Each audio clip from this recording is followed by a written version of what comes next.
Good morning, grade 10 students. Today, we will explore two important branches of statistics, the descriptive statistics and inferential statistics. These are the tools we use to organize, analyze, and make sense of the data we gather in order to answer our research questions, the one that you have stated or written in the statement of the problem section of your chapter 1. So let's take a closer look at how each one works and why they are essential in research. Let's begin with descriptive statistics. This descriptive statistics is a method of summarizing and describing the important features of a set of data using numbers, tables, and graph. So instead of looking at raw numbers one by one, we use numerical measures, tables, and graphs to make sure information are clearer and easier to understand. So these descriptive statistics help us answer questions that describe what is happening in the data. For example, what is the average score of the class? What is the level of engagement of students in PhET simulation? How many students passed the exam? How do they describe the changes in biology pedagogy caused by the pandemic? What's the highest and lowest value? And what does the data look like when shown in a graph? All these questions focus on describing the current situation based on the data we collect. And in short, these descriptive statistics help us organize the data and see the patterns or trends that are already there. And if you recall our previous discussions, I have highlighted that these descriptive statistics is what you're going to use to analyze, summarize, and describe the data, specifically answering or analyzing your descriptive questions in the statement of the problem. Now let's move on to understanding the list of descriptive statistics. So on this slide, you can see a chart showing the different types of summary measures we can use to describe data. This includes measure of central tendency, like the mean, median, and mode, as well as the range, variance, and even standard deviations, and even other locations. And among all these summary measures, the mean and standard deviation, often called SD, are the most commonly used in research, and that's because they work together. The mean tells us the typical or central value of the data, or the average, while the standard deviation tells us how spread out or consistent the data are. And when these two are combined, the mean and the standard deviation gives us a clear and meaningful picture of what the data look like. They would help you researchers understand not just the typical score, but also how similar or different the scores are from each other. So for your grade 10, we will just focus on learning about these two essential summary of measures, mean and standard deviations. Kaya mo ni siya ang nagaliwat-liwat nga ginabasihan naton in summarizing and describing your data gathered. So let's learn more about these two, starting with the mean. So as I've mentioned, the mean is simply the average of a set of numbers. You add up all the values, then divide by how many values they are. So that's how you're going to get the mean. This gives us as well the central or typical value in a group. So whenever someone asks, on average, how did the student score? They are actually asking for the mean. So if we are asked these questions. So let's look at this example. Imagine these are the science quiz scores of 10 students. For example, Abe, one student we have si Dave, si Alexis, si Rihanna, Twyla, um, Sa piyak section naman, abi, we have Princess, si NJ, Ayesha, Jeka, Karen, Zypher, and Kyle. And supposedly, these are the respective grades or test scores in science of those 10 students that I have mentioned. So how are we going to get the mean or average of all of their scores sa pulo sila kabilog? So what are we going to do is simply to add all of these scores. 85 plus 90 plus 78 plus 92 plus 88, 84 plus 95 plus 80 plus 87 plus 90. So the total score, which is 869, will then be divided by the number of students. Kaya di ba pulo ni sila? So 869 divided by 10 is equal to 86.9. Therefore, the mean or ang average sa score sang pulo ka students is 86.9. So this means that the average score is 86.9 as mentioned. This mean gives a single number or the central or typical value that represents the typical quiz performance of the 10 students in the class. Nan. So, amo nang meaning average. I-sum up mo lang, i-total mo pila ang score sang tanan, nga pulo sila, i-divide by 10 to the number of students nga ginkuan mo sang score. Pero if another example, if we want to get the mean of all the students in grade 10 Diamond, for example, ipila ka mo kabilog, for example, 48. I-add to tanan-tanan nga grade sa science sa tanan nga 48 students of grade 10 Diamond, and you divide it with the total number of students, which is 48 now. So that is how you're going to get the mean of that set of students. Researchers also use this mean for many important purposes. First is it helps describe the general trend. In other words, what the typical result looks like in a set of data.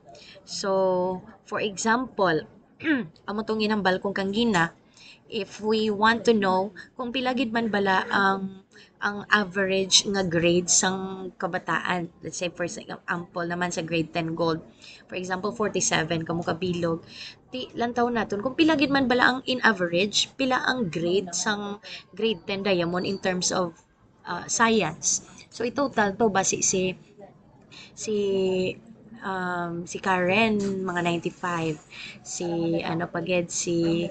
Kyle 95 man, and so on and so forth. So i-total na tanan sila sa 47, i-add ang ilang mga grades sa science and i-divide as to how many they are. Example 47. So makita naton kung ang average siya is 90 and above, kataas gali sang ilang mga maalam ni gali ang ari sa Diamond. Now, we see the trend, okay? So that's the average.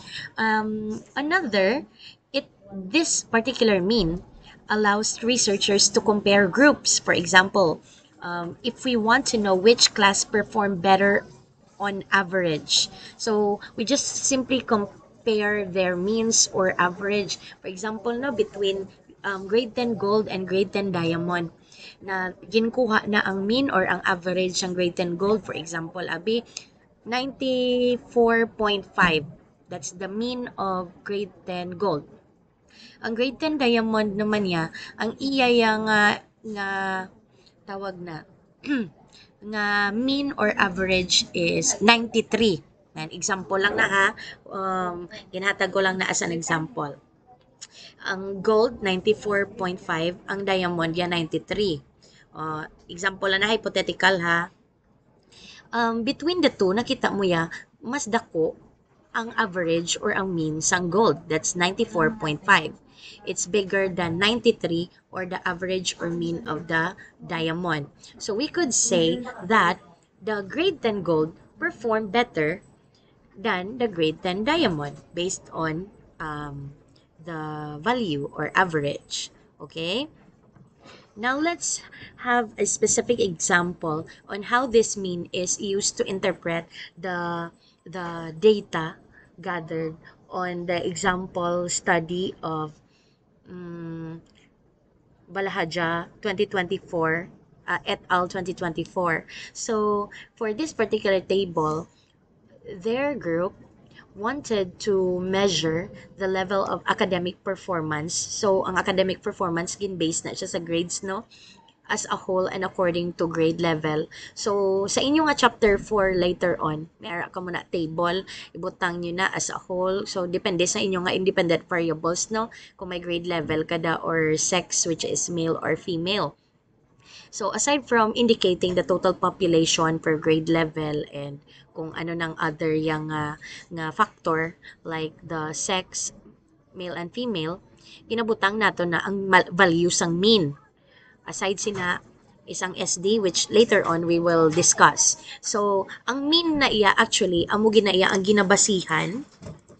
This mean, ang column nga ni, amo gining ginabasihan naton in interpreting the level of whatever it is. For example, sa amo ning nga situation, ang level of academic performance naton ginalantaw naton sa mean gidyaya nga data.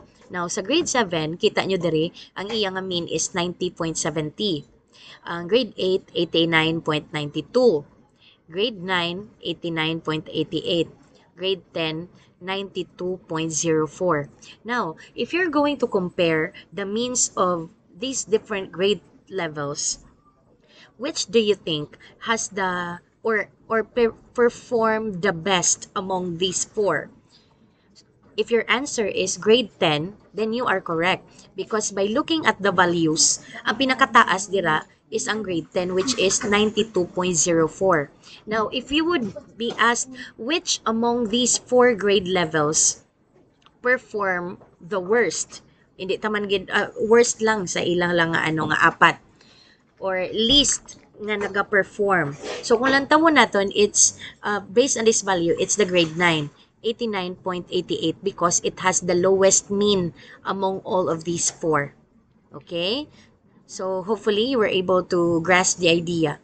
Now among the when the mean is based on the category sex naman, for example, gintunga naton ang tanan nga grade 7 to grade 10, 200 sila kabilog, gintunga naton sila into male and female depende on their biological characteristics, no? 90 kabilog dira ang lalaki, 110 ang babayi. Now, when we sum up all the grades or grades or average grades of the male students, 90 sila kabilog, gin-divide naton kay 90 sila, ang ila result is 89.99. That's why nakuha ang mean. Sa female naman niya, ang 110 ni sila kabilog, ginpang-add ang ila nga mga grades in that specific grades as a whole. Sa amo na nga school year, specific quarter or quarters. Tapos gin-divide sa 110. Ang nakuha nga result or ang average or ang mean is 91.16. Now, based on this mean sang male and female, we could deduce the idea that female ESAT laboratory school students perform better because their average or mean is 91.16, higher than the mean or average of the male students. So, dira naton madidus ha, going back to the essence or importance of this particular descriptive statistics which is a mean. Dira naton makita by comparing the means, value ya, kung diin ang mas taas, amo na ya ang perform better. Kung mas nabo, meaning it performs lesser than the other one. Another example is ang sa level of academic performance naman niya sa another study naman ni from Otokan et al. 2024.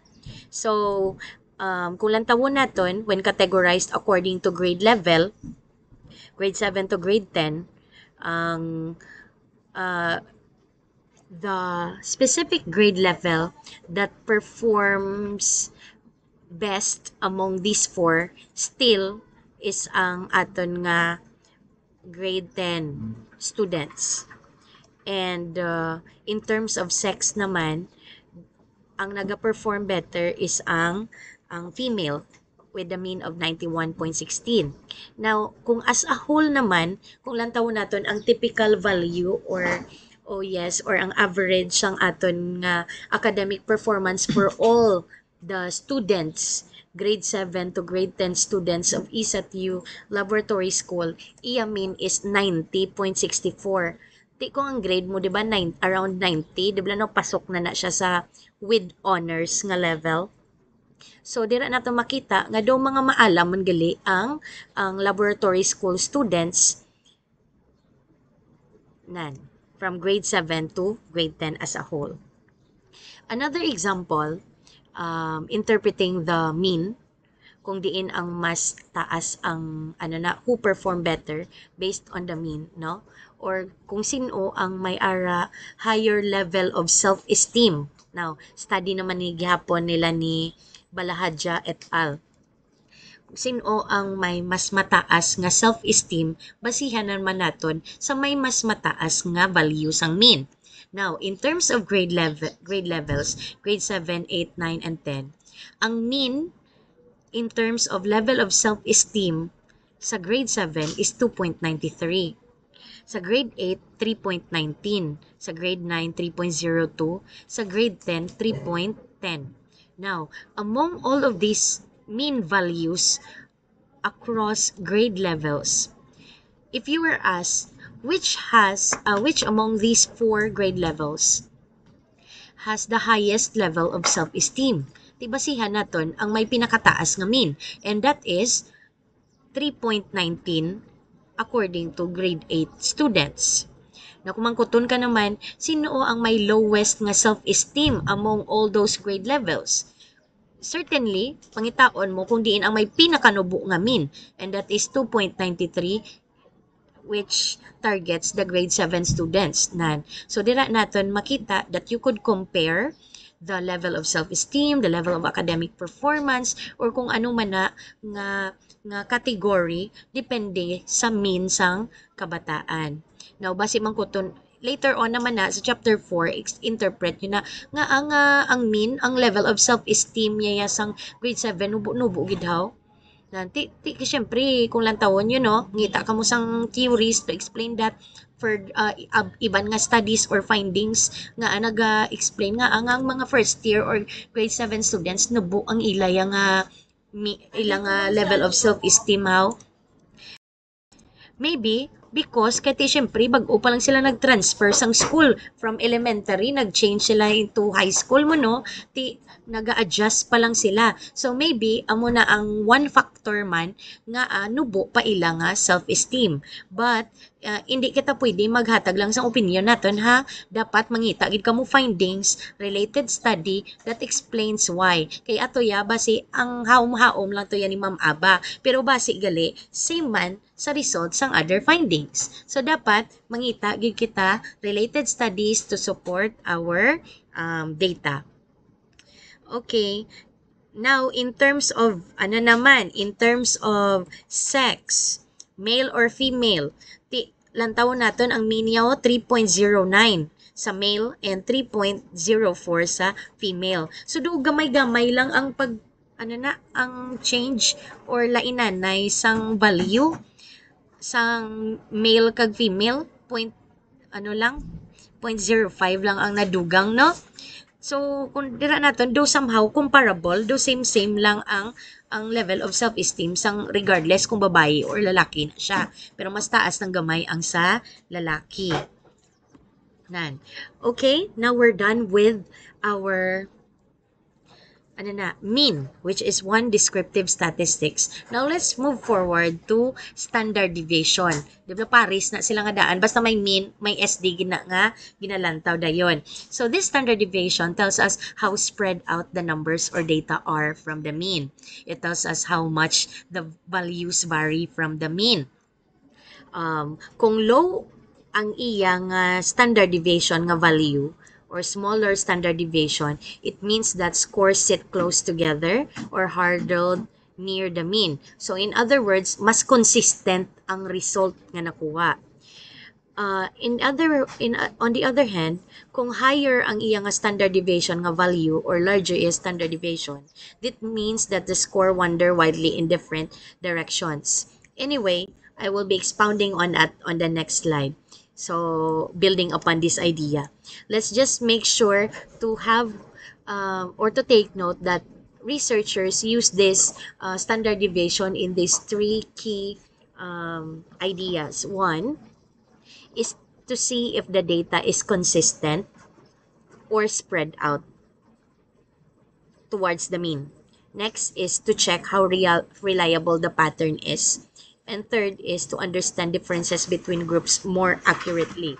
Now, going back to the example that I have earlier sa level of academic performance in terms of grade level and sex from the study of, again, Balahadja et al. 2024, nakita na natin kanina nga among the grade levels, grade 10 has the highest mean, highest average. Therefore, they perform best among all the other grade levels. Okay? And consequently, when classified according to sex, females or female students of the laboratory school perform better than the male students based on the mean. Kaya mas taas ang mean or average ng female students. Now, kung lantawon naton based on standard deviation, ang hambal kang gina, kung lower ang SD, meaning more consistent ang results, and means or the average scores sit close together. Among all the mean or standard deviations across grade levels, grade 7, grade 8, grade 9, and grade 10, which has the lowest mean? Diba? Which has the lowest value for standard deviation? Diba? It's the grade 10. That's 2.47. Ang highest nga standard deviation is ari diri sa may 3.54. Okay. Now, balik kita anay sa lowest nga standard deviation. Kay nubo iya nga SD nga value, it means that most of the grade 10 students nga participants, ang 50 ni sila kabilog, lapit-lapit ang ilang nga average or G1 nila na bala, general weighted average sa ilang nga grade, lapit-lapit lang na sa 92. Base ang iban nga estudyante sa grade 10 may 91 nga grade, may 92, damo sa ila 92, tapos may ara iban 93. So meaning do sa average nga 92.4 ang ilang nga mga grades wala gid yan naglayo anay sa 92, ara lang da 91, 92, 93, dira lang gid. Compared sa my grade 8, ang ilang nga SD is quite high. It's 3.54. Anong meaning sina? Ilang nga average as a whole group, grade 8 is 89.92.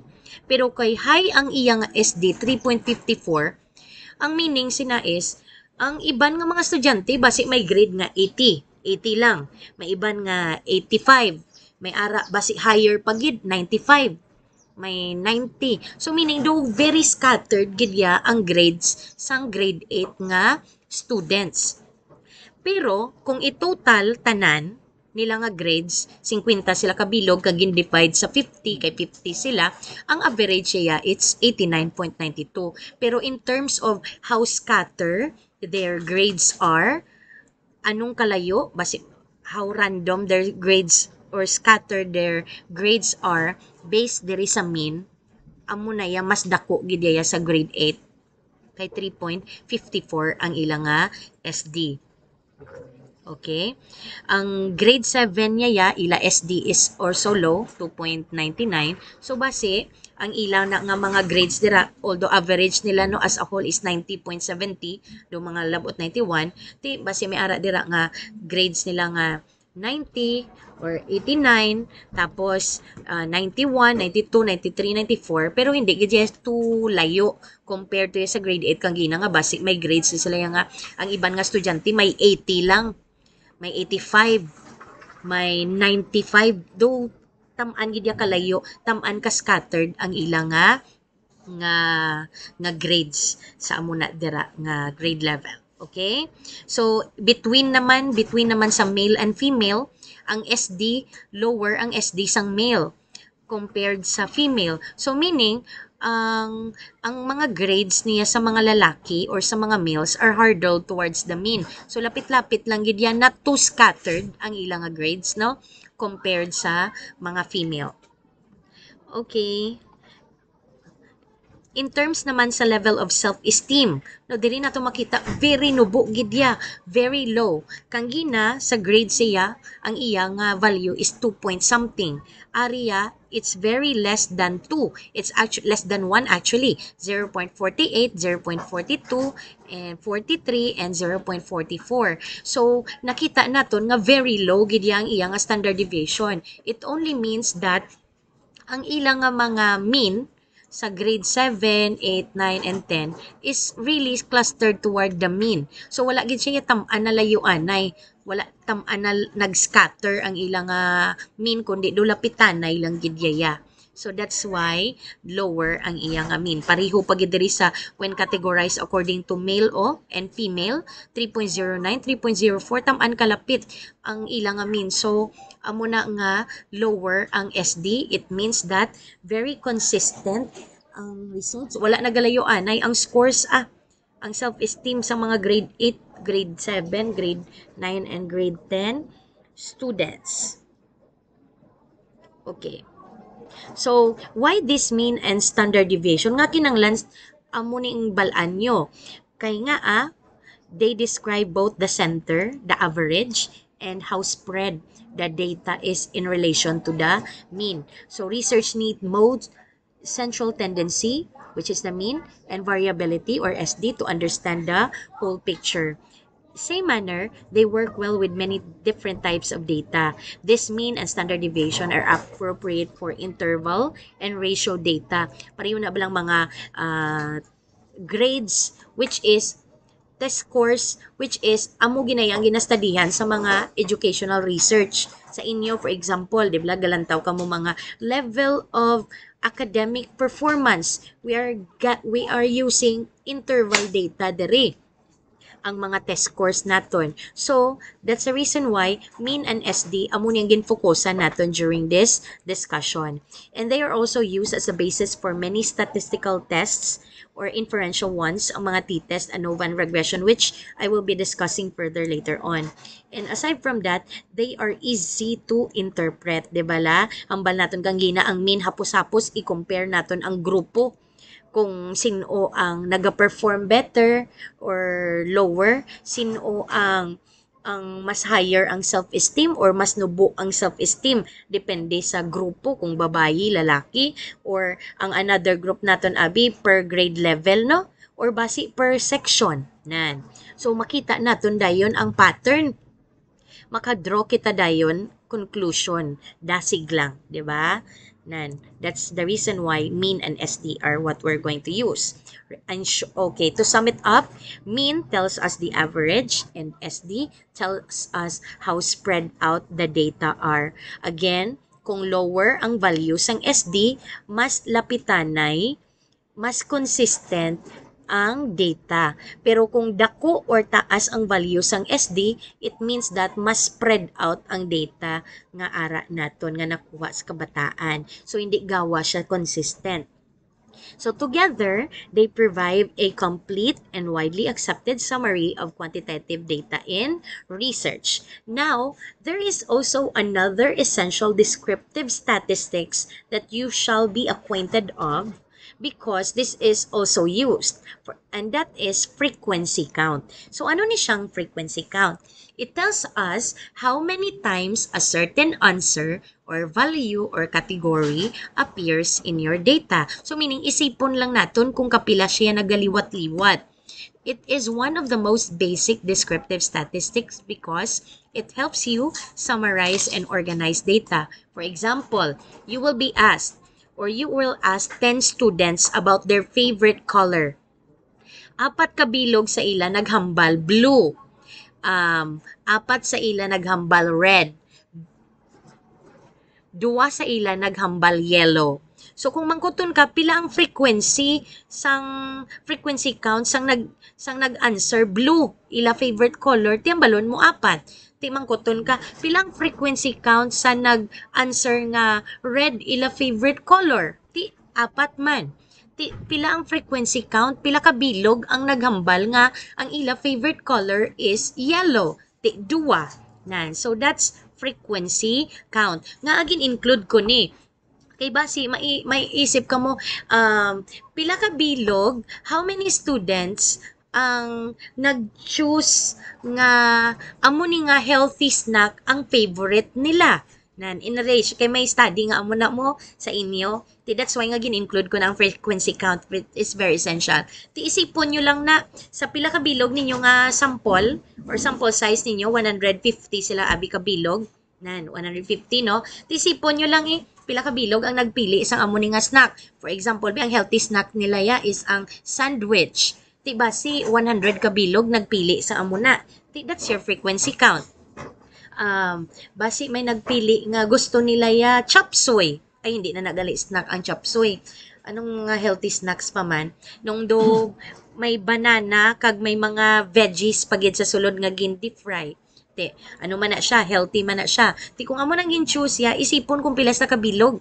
Ti ba si mga 110 out of 150 ang nanamitan sina. Ti dira nyo ma-identify, amo ni gali, amo ni mga favorite nga mga pagkaon sa mga kabataan diri sa lab school and it is healthy. So maka-deduce ka mo sang idea nga basi pwede ni siya ma-recommend for menu diri sa may STO sa Dalom. Nando mo na bala. So that's frequency count, another descriptive statistics. So in short, frequency count is the number of times something occurs in the dataset. Kung pila ka bilog, kapila nagliwat-liwat. Okay, we're done with descriptive statistics. Again descriptive statistics ang gidiscuss naton, mean or the average, SD, which tells us how scattered the data is, and third one is ang frequency count. Isipon mo lang kung pila ka bilog na nagaliwat-liwat sa data.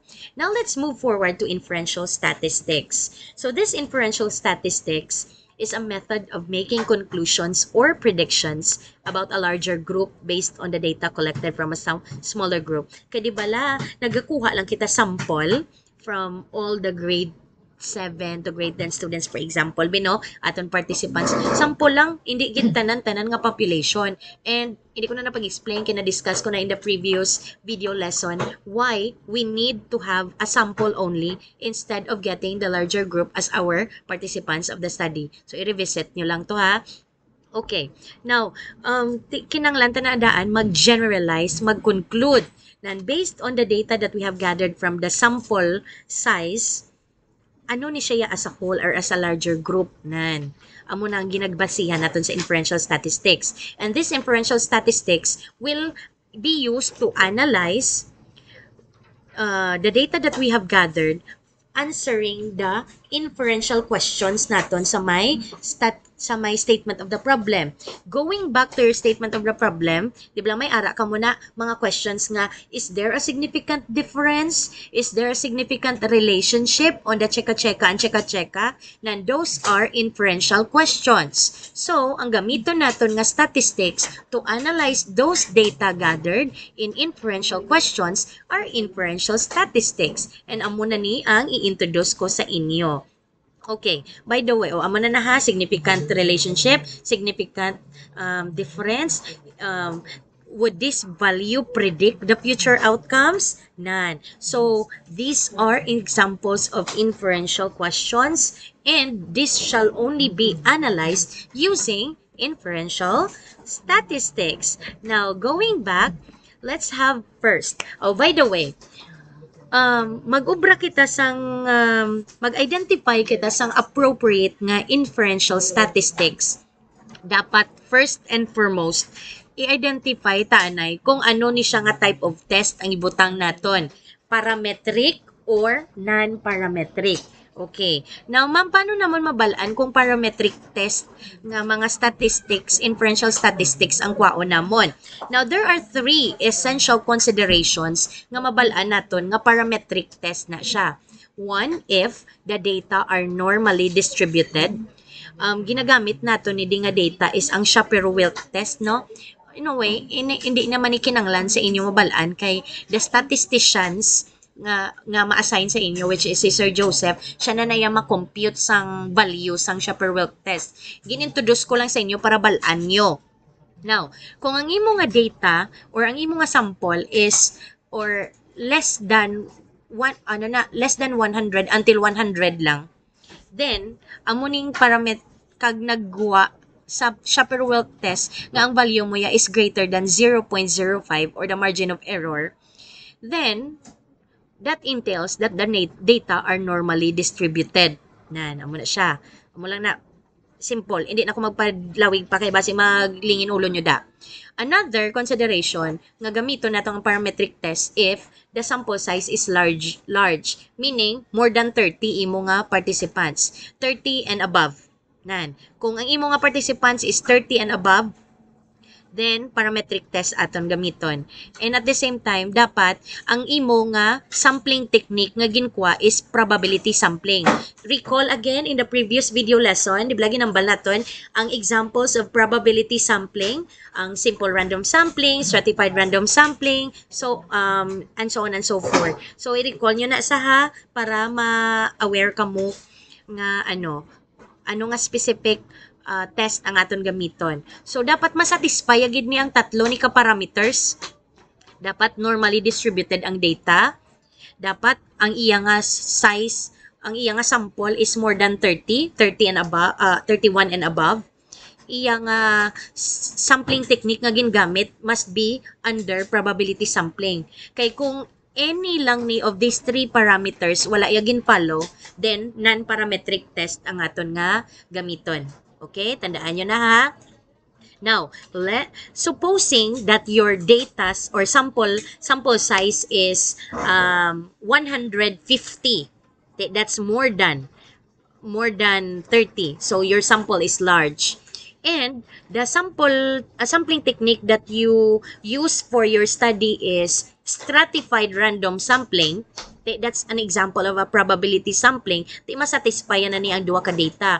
Tapos ginran pagid ni Sir Joseph ang inyo nga data after ka mo nag-gather for pilot test, for example, bino, kag nagwa dito nga normally distributed imo nga data. So that means nasatisfy ang tatlo ka parameters diri sa parametric test. Then we're going to use these inferential statistics under parametric test. Now, isa-isahon naton kung ano.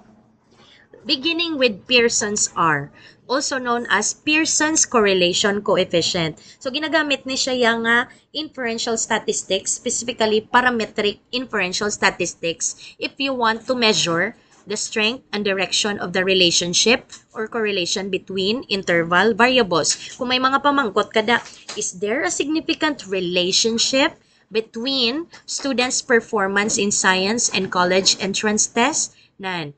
Kay interval values na iyang aton nga mga standard nga test scores sa college entrance test, no? For example, ang iyang score na is 100.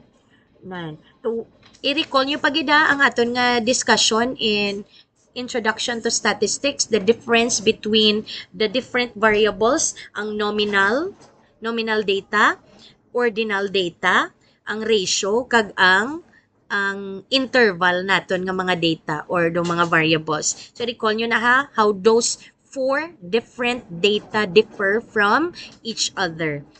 So again, kung pangitaon naton significant relationship, tapos ang imo nga sample size is more than 30, imo nga sampling technique nga gingamit is probability sampling, either simple random sampling, stratified random sampling, kag imo nga data is normally distributed, kwaon naton nga statistical inferential tool is Pearson's R. Again, relationship, correlation, that's Pearson's R. Tibasi may ara pag an example, is there a significant relationship between the level of self-esteem and academic performance of grade 10 students? None. Di ba? Significant relationship. Then use Pearson's R correlation. Another inferential statistics under parametric test is linear regression. Ginagamit naman niya if you want to predict the dependent variable from the given independent variable. Example nga research question is college entrance test result predictor of achievement in science? Meaning, ang result bala sa college entrance test, makapredict bala kung how well or how taas or how nubo their grade is in terms of science nga subject. Nan, if may amo ka na nga question, mga predictor, then let's use this linear regression. Pero siguraduhon ta lang nga ang isa lang ka dependent variable, which is college entrance test, kaya di ba amo ning gina-measure, that is the dependent variable, and ang ilang achievement in science, wait lang, ang iya nga dependent variable from the independent variable nga achievement in science. Okay? Alright. If ever naman, gina-check naton ang dependent variable from duwa or more nga independent variables, then we use multiple linear regression. So, ang kaginaya, linear regression, isa lang. Ang iya nga independent variable, which is achievement in science, and ang iya nga dependent variable is ang iya nga dependent variable, which is the achievement in science, and iya nga independent variable nga college entrance test result. Now ariya ang sa example natin sa multiple linear regression, damo iya independent variables, college entrance test result, ang sex nga male and female, performance ya pagid or grades ya sa English, gin-check ya if predictor ni siya, makapredict siya bala sa achievement sa science. So, damo ang independent variables, gin-check if makapredict ini siya sa dependent variable nga achievement in science. So, damo means multiple, we use multiple linear regression. Again ha, recall naton ha. Alright. Again, Pearson's R kung galantaw ka relationship. Kung predictor, either linear or multiple linear regression. Nan. Kung damo independent variables, multiple linear regression. Kung isa lang, that's linear regression. Now, for this question, is sex a predictor of achievement in artistic ability of students? You notice sex, isa lang na siya ka-variable, male and female, di ba? Ang iya nga under nga nominal category dira.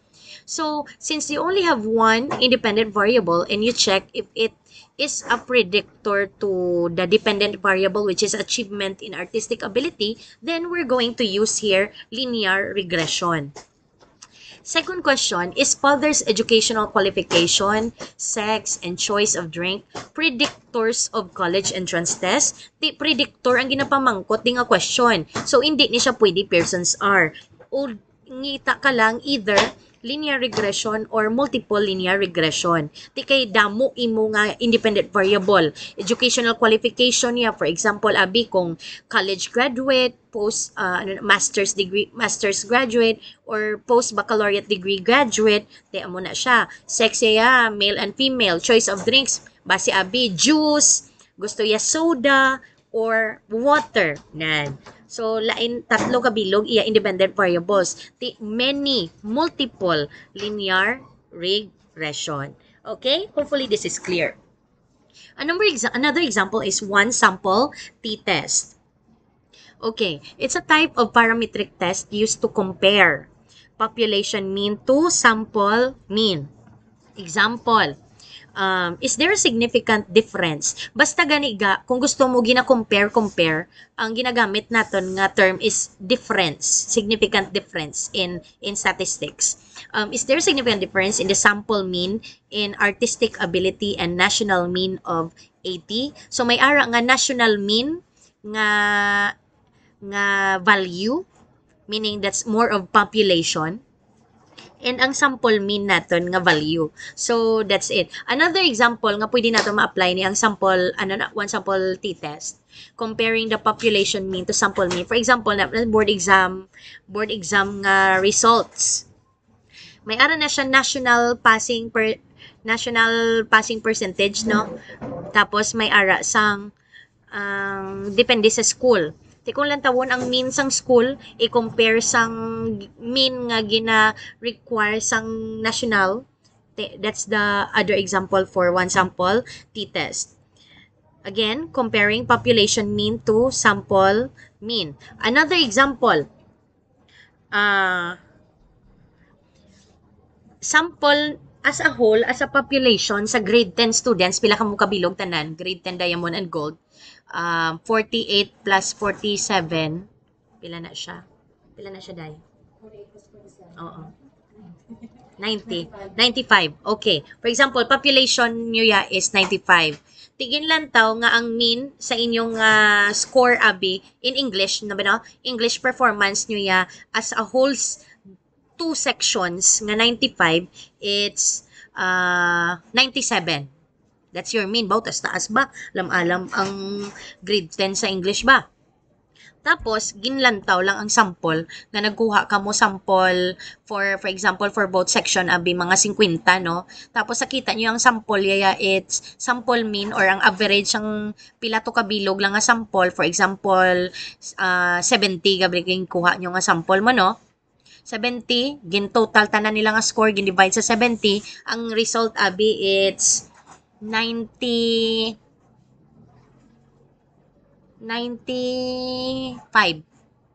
Pwede na nyo nakita nga mas nubo ang ara sa sample kaysa sa national mean or sa population as a whole nga grade 10 students nga 97. So, ma-compare nyo siya from population mean to sample mean.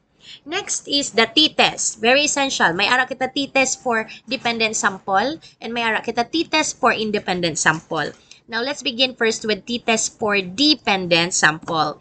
So, this is used to compare means from, or means, habal anyo na ng means average. Compare mo ang average from the same groups. Example, do the students differ in their performance in pre-test and post-test? Or this question can be rephrased into, is there a significant difference in the pre-test and post-test scores of grade 8 students in physics?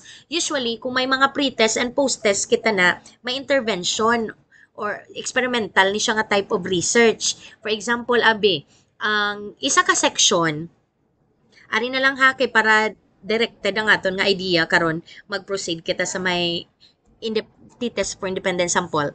Ang grade 8 grade 8 na lang.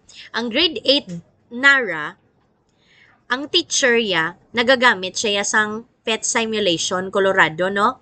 Kay to explain the concept of laws of motion, force, pagid nan. Gagamit na si ako kay physics kum, no? Gagamit si Ma'am Aba PhET simulation sa grade 8 NARA.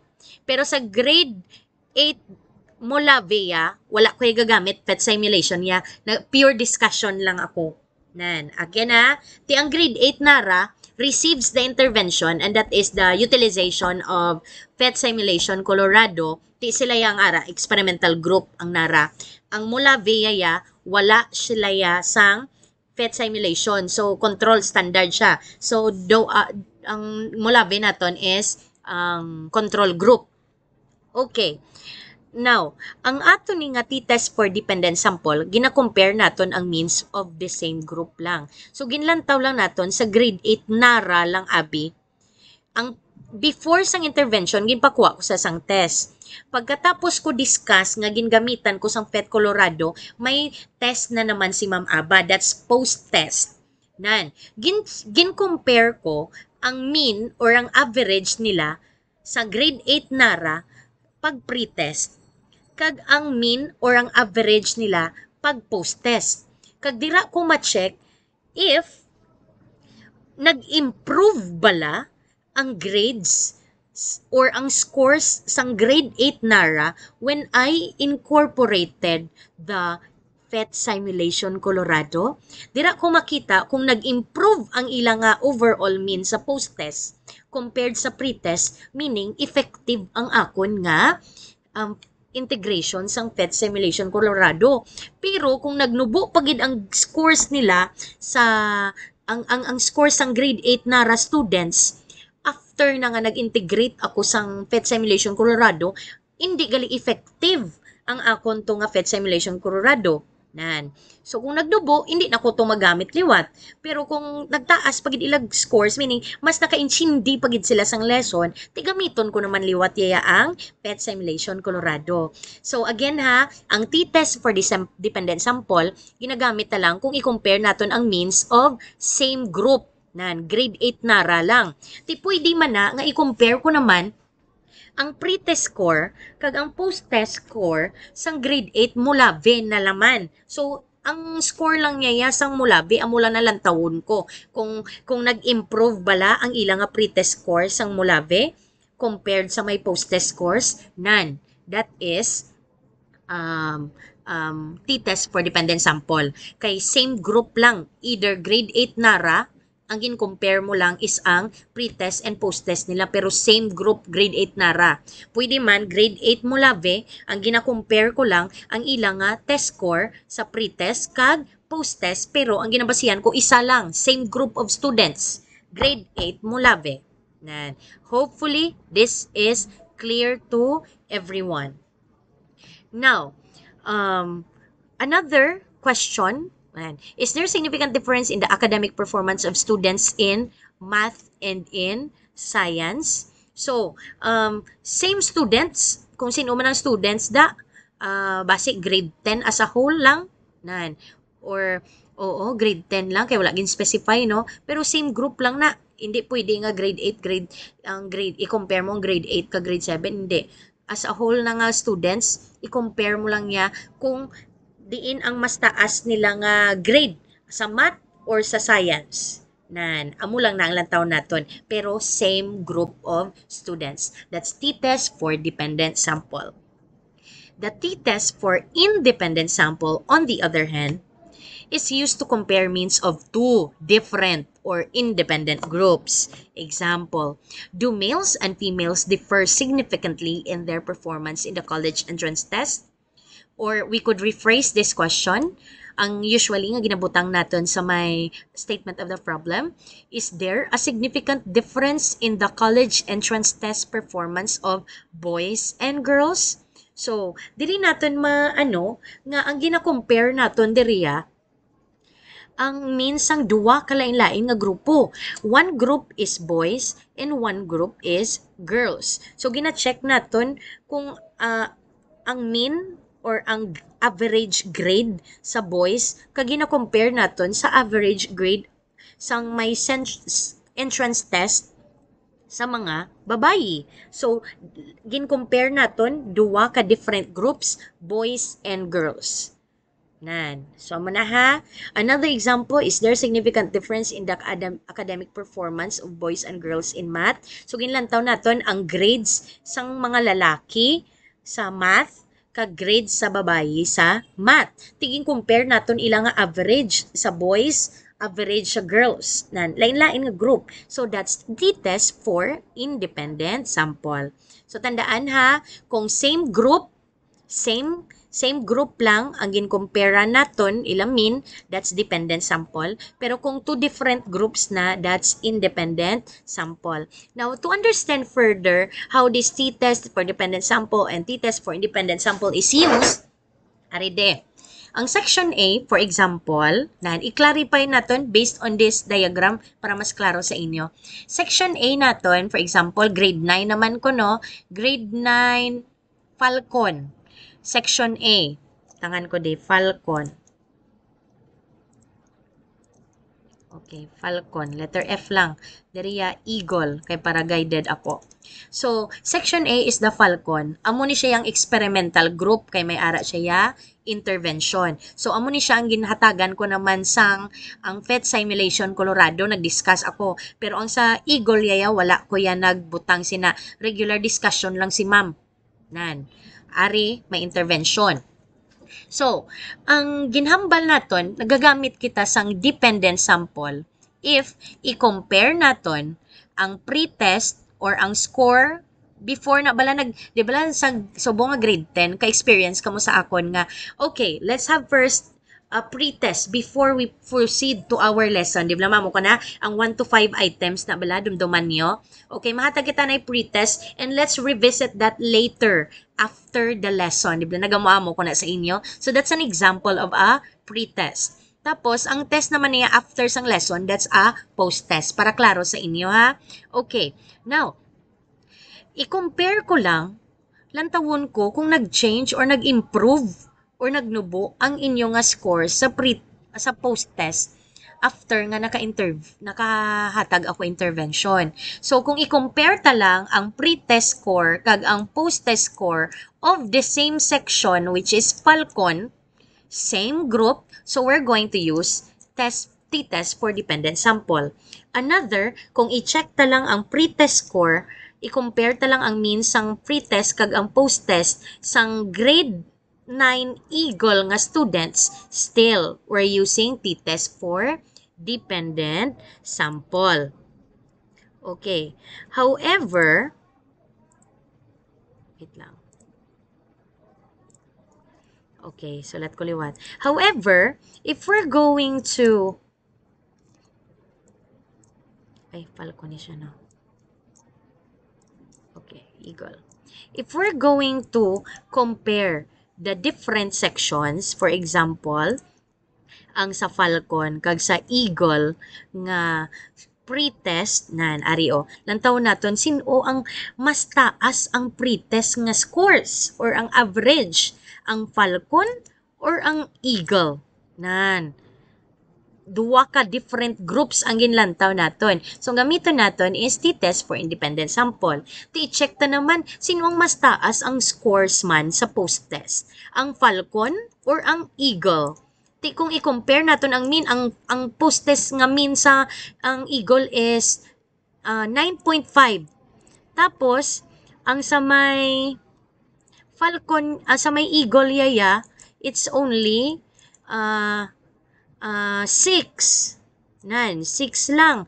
Sino ang may mas taas nga mean or mas nag-improve ang grades, mas taas ang grades sa ila or scores amo na nga physics lesson. Of course, it's the grade 9 Falcon. Nando amo na bala, ma-compare naton. Sa pre-test, do pare-pareho lang mo, no? 5.1 tapos 5.2. 2 muna be. Nando, pari-pariho lang ilang nga pre-test. Non-comparable lang. Pero sa post-test siya sa may PhET Simulation Colorado, nagtaas 9.5. Pero ang sa section B, nagtaas lang siya gamay. Di ka syempre, gin-discuss na ni Ma'am Moti, nagtaas-taas man ilang nga min pero kung may ara gali sang intervention nga PhET Simulation Colorado, mas nagtaas pagin. Amo na ha, tandaan natin darling sa if we're comparing the means of the same group, we're using dependent sample.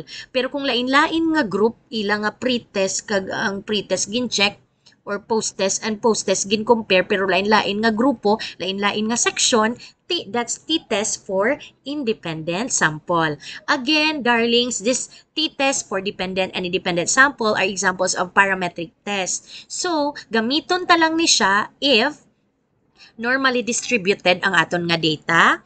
Another, if ang aton nga sample, total sample naton ha, it's sample size is more than 30.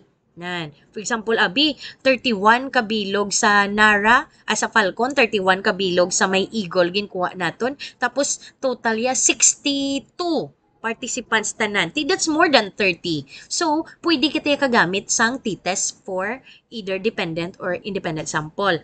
Pagkatapos, ang gingamit pagid naton nga statistical sampling technique is simple random sampling. Nan, gin-randomly assign ta lang kung sino nga section ang ma-experimental group kag sino nga section ang ma-control group. Nan.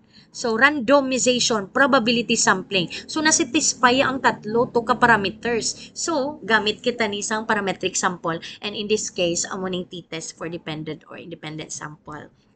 Now, let's try to answer these questions. I-check natin kung ano nga specific parametric test ang pwede dire.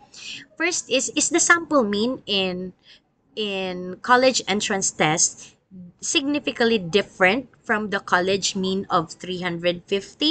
So, from the sample mean, gin-compare natin sa may overall or population mean as a college. This is ano ni nga test ang gamiton? It's one sample t-test. Na, di ba? Laging klaro na natin kagina, no? One sample t-test. Then for the second question, do students differ in their performance in math and English? Or remember ha, same set of students took the exam. Kung same group of students, gina-compare ta lang ang ilang grade sa math and science, then keyword, we're going to use here t-test for dependent sample. And for the third question, do boys and girls differ significantly in their performance in post-test scores? Nan, of course, kay may ari kita di lain-lain or different nga group, boys and girls. So, ang gamito natin diri is t-test for independent samples. So, hopefully, this is clear to everyone. This is t-test for independent samples. Pasensyahin nyo lang ang agi ni ma'am ha, kay I'm using the mouse so it's difficult for me to navigate. Next example is one-way ANOVA. Ma'am, saan naman ni natin ginagamit ang one-way ANOVA? We're going to use this if we're going to compare 3 or more means. Lain-lain nga means tatlo ka bilog.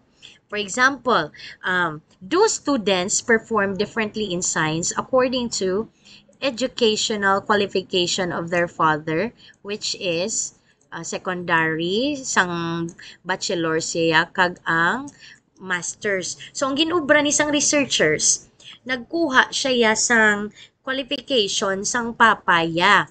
Pagkatapos, ginkuha ya ang grades ni papaya sang high school, secondary, ginkuha ya man ang grades ni papaya ya sang ang bachelor's degree basi bachelor in civil engineer si papaya abi no, ginkuha ya ang grades ni papaya during overall GY tapos sa masters pagid kay nag-masters degree pagid si papaya ginkuha ya man ang grade gin-check ya if ang students bala nga ang papaya naka may amoni nga grades no, in-check ya.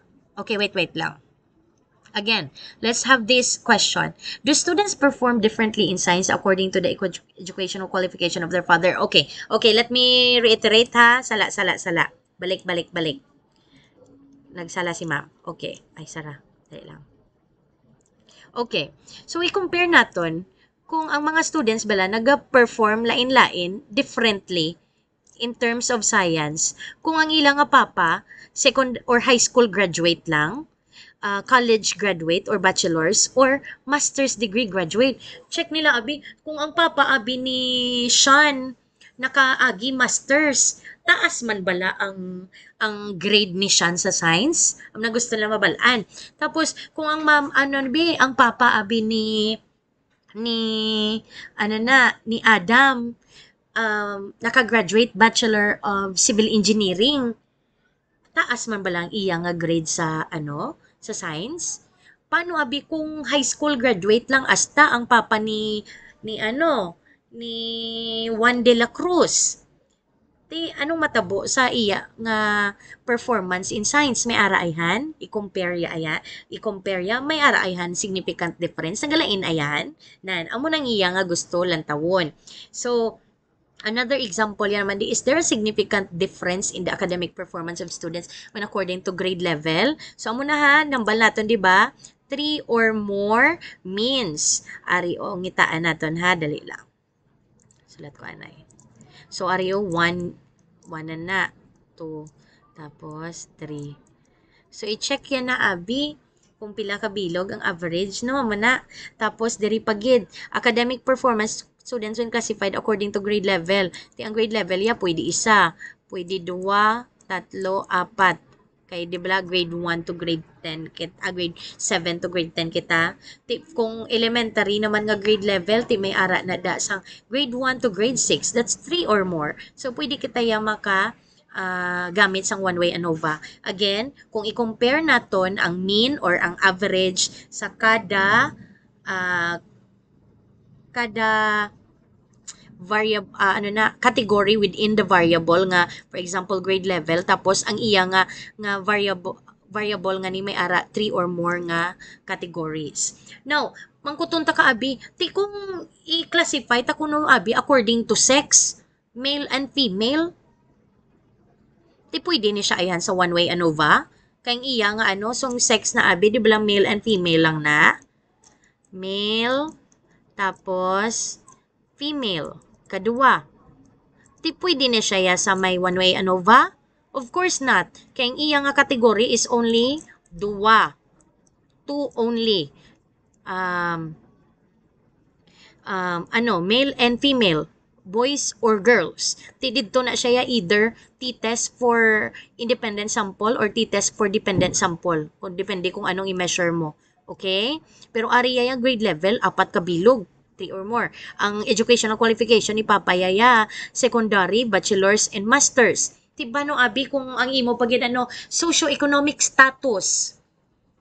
Damo kada lain-lain. May ara nga low, average, high, elite nan 4 ka bilog. Ti anong gamiton naton? T-test or one-way ANOVA? It's one-way ANOVA kay 4 ka bilog. More than 3 ang average nga makuha naton sa kada category in the variable. So hopefully this is clear ha. T-test niyang sa may sex kay 2 lang.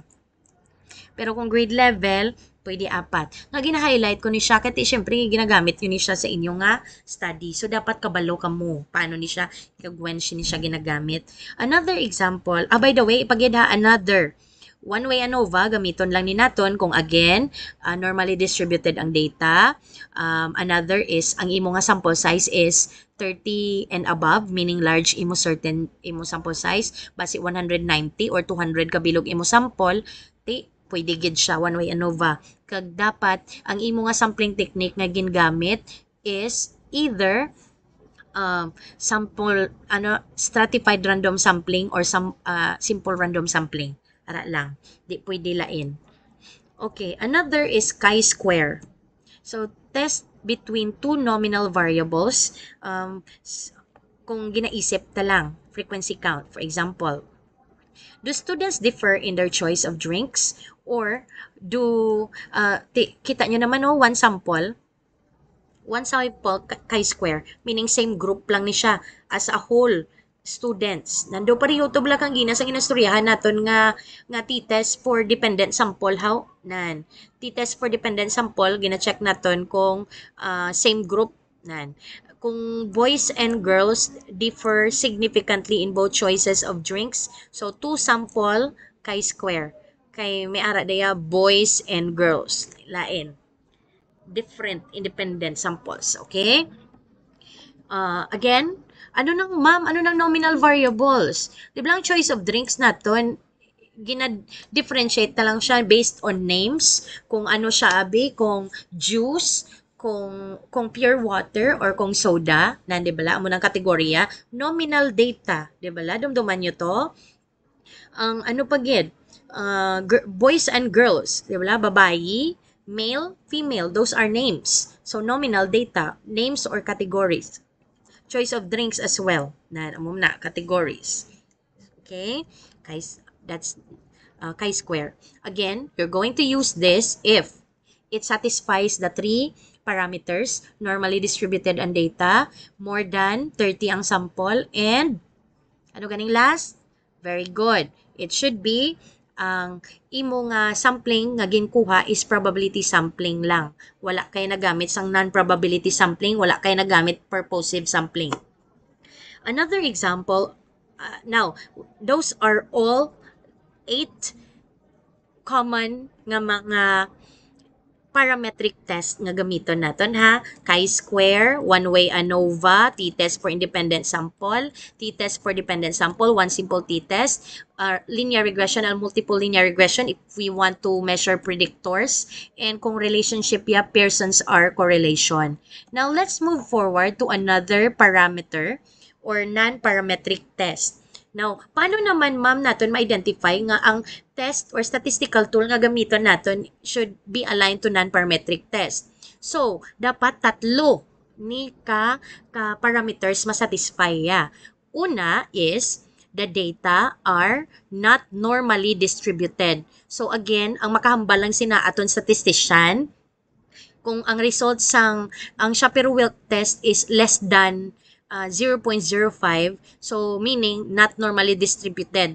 Kung amo na magamba sa not normally distributed, pwede non-parametric test.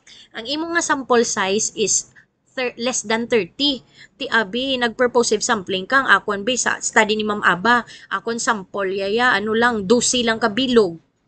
Tatlo ka students, tatlo ka teachers, tatlo ka science coordinators, tatlo ka parents, tapos isa ka 13 gali akong participants, tapos isa ka education program supervisor in science, that's less than 30 ang akong participants. So, I'm going to use non-parametric test. And of course, sample is not selected fairly. So, usually, ang ginagamit ng mga non-probability sampling naton is ang purposive sampling, ang iban convenience sampling, ang snowball sampling. Dumduman nyo to, ang aton nga previous discussions on sampling. Kung nalipat, i-review ano ang nakasulod diri sa non-parametric test.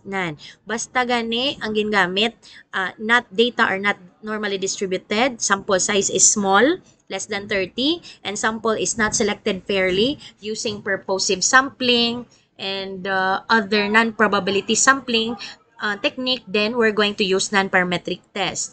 Then here are examples of non-parametric test.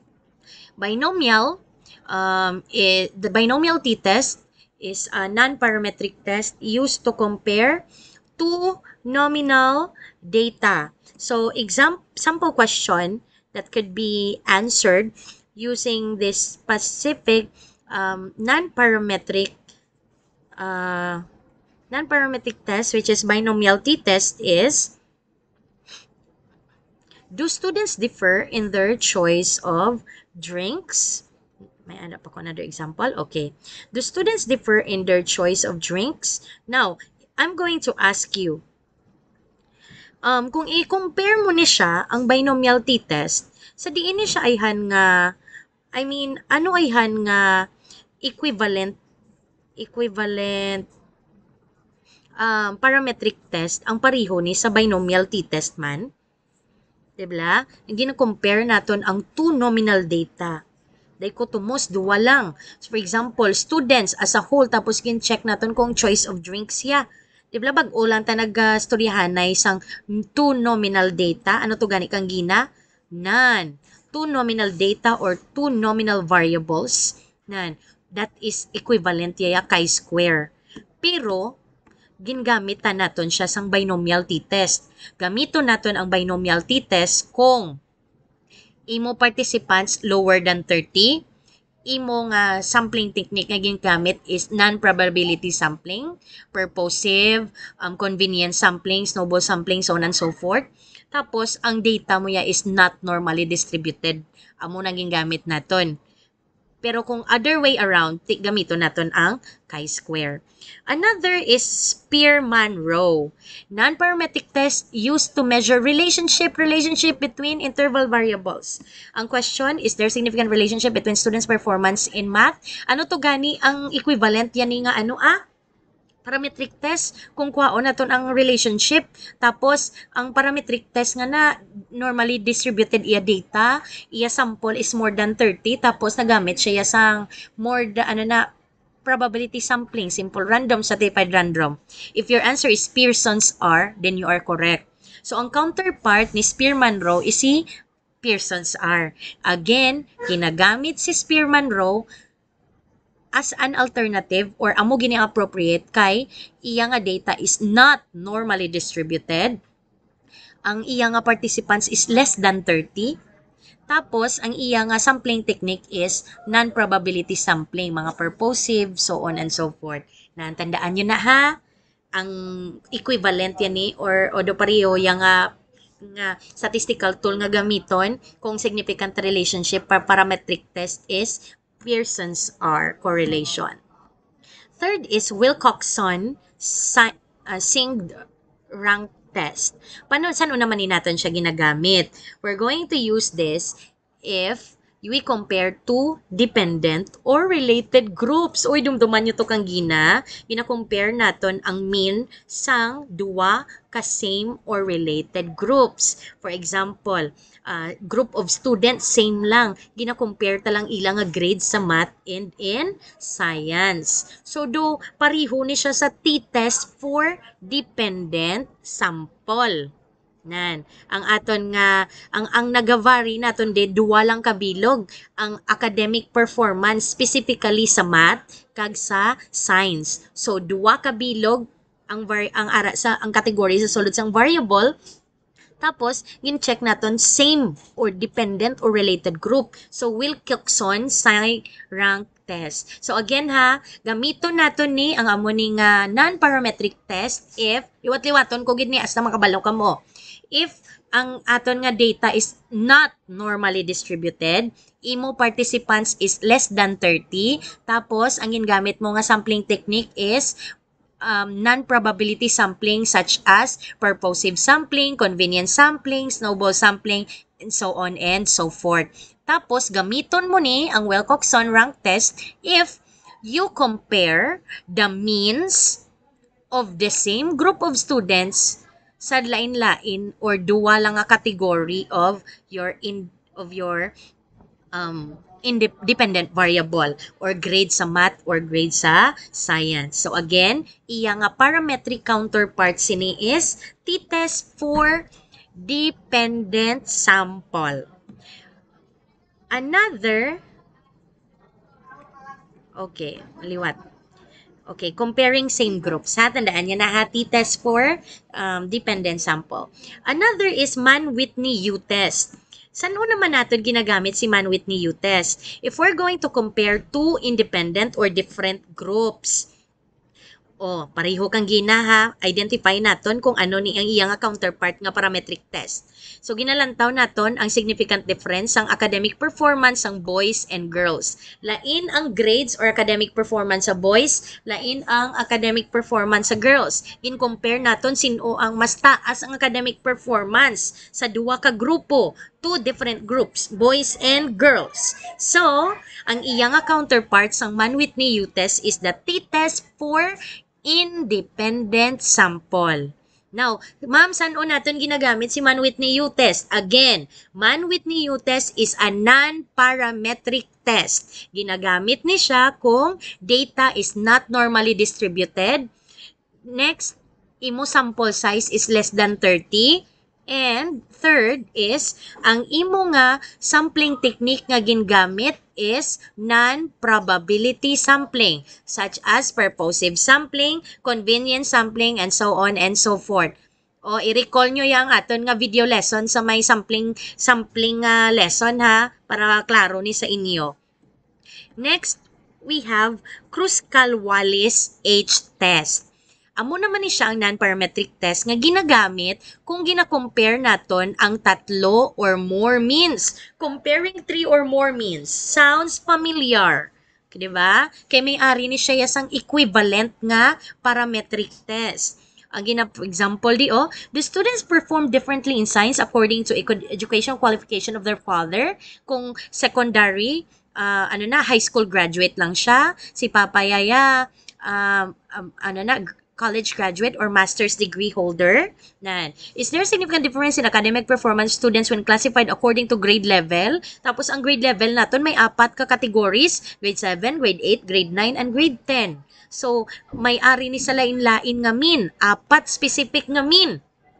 3 or more means. Compare these means. So, ang gamiton naton, ang equivalent ya sini is ang aton nga one-way ANOVA sa parametric test. Galing si one-way ANOVA to gamiton to kung ang aton nga data is normally distributed, sample size is large meaning more than 30, and the sampling technique nga gingamit is probability sampling. Si Kruskal-Wallis ya gamiton mo ni kung ang imo nga data is not normally distributed.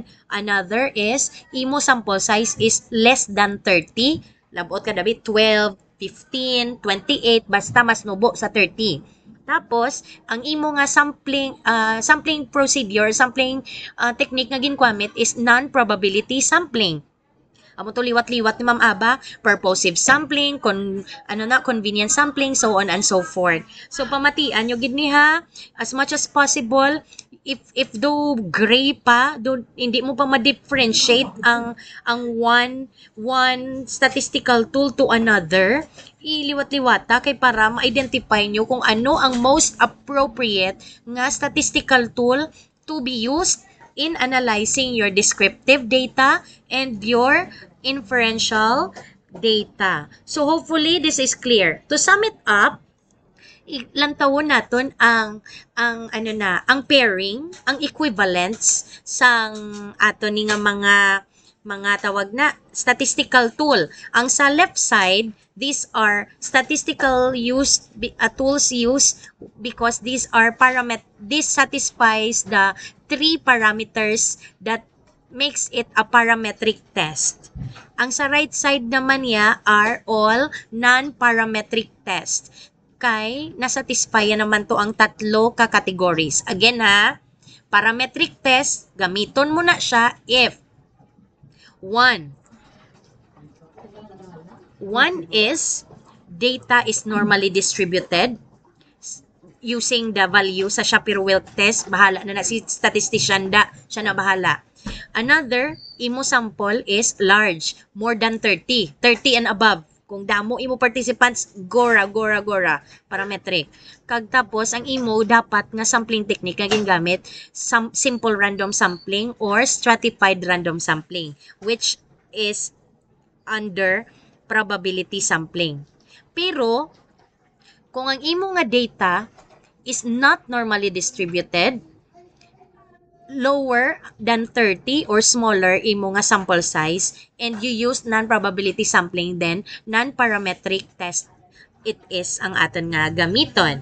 So again ha, chi-square gamiton ni naton, and binomial t-test if ang aton nga gina-compare is ang duwa ka nominal variables. For example, do students differ in their choices of drinks?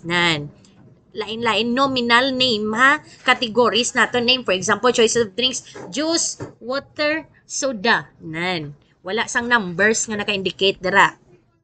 Pearson's R and Spearman-Rowe gamiton naton kung nagapangita kita significant relationship.